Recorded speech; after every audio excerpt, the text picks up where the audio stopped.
go. Okay, you're going to talk first. You're going to just sort of say hello and what we're doing here, Emma. Okay.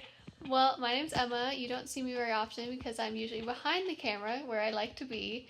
But we're going to try this new YouTube series where we do talks and interviews.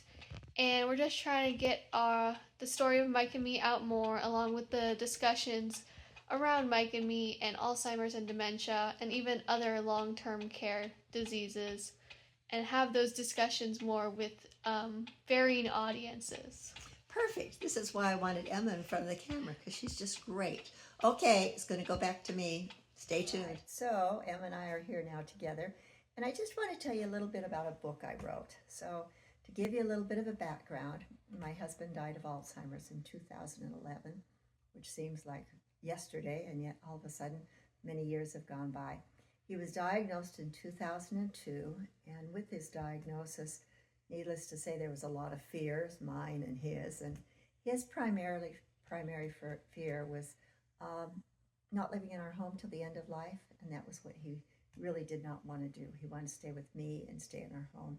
So consequently, that was the journey we took, never knowing which way it would turn out.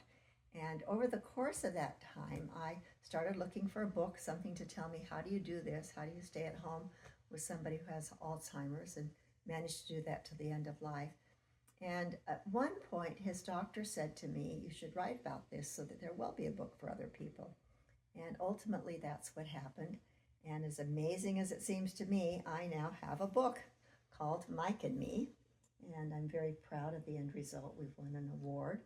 And it's out there for people. And Emma and I, my niece and I, have been doing little Facebook posts, and we decided to step out there and do a YouTube video, which is brand new for us, as you can see. And just tell you a little bit about the book this time. But what we're looking forward to is giving you a few more details and helpful hints that might help you if you plan to stay home with somebody who's doing long-term care and somebody who has end-of-life experiences. Okay, so let me show you this. This is what it looks like as a brand new book, which is pretty fun. This is one of my books that I take when I go and present, and it is pretty well marked up. I've marked up the different chapters, and I want you to see how the book is set up. It's kind of fun, because what we did is we actually just did different chapters about different stories that happened. So a person can read all of it from cover to cover, but many people just want to read little specific areas like walking or movement or celebrations or family stories, and you can read any section you want. You don't need to read the whole thing all at once. So it's set up nicely. And then the other thing that is so neat about the book is that it's set up with journal notes. So this is one of my journals that I had during Mike's illness.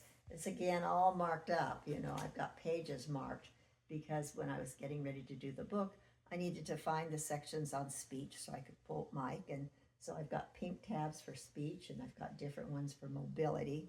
So when you read the story, you can hear Mike's voice there too. He's very much in the book. And it makes it a really unique book. It actually is a guide. So one more thing I want to tell you about the book is you'll see that I have a name on the cover of the book with me, Dan Zadra. And that's kind of a fun story I like to tell. I went to Montana with my 7 journal books, and with the idea that I wanted to write something that would help other people, make it a little bit easier for them, things that I learned along the way.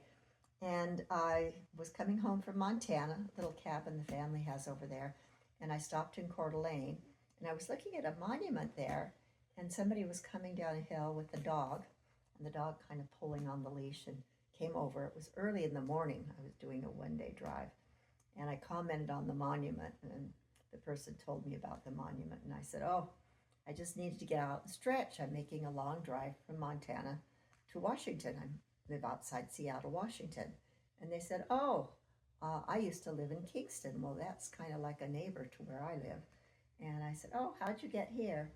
And his comment was he was a book mentor. I had no idea what a book mentor was, but it sounded good. So we had a little conversation and agreed we'd talk on the phone later, which we did. And ultimately, he became my editor, publisher, and the book mentor for me. And so Dan's address on the cover of the book, and he helped me with all the ideas that happened, including creating little stories with insights at the end. I wanted to plug in those insights throughout the story it didn't work real well. So we decided to put them at the end. So it's actually a real guide for people who want to take care of their loved one at home. However, in a future YouTube, we're going to be talking about that it's not always feasible to stay at home till the end of life.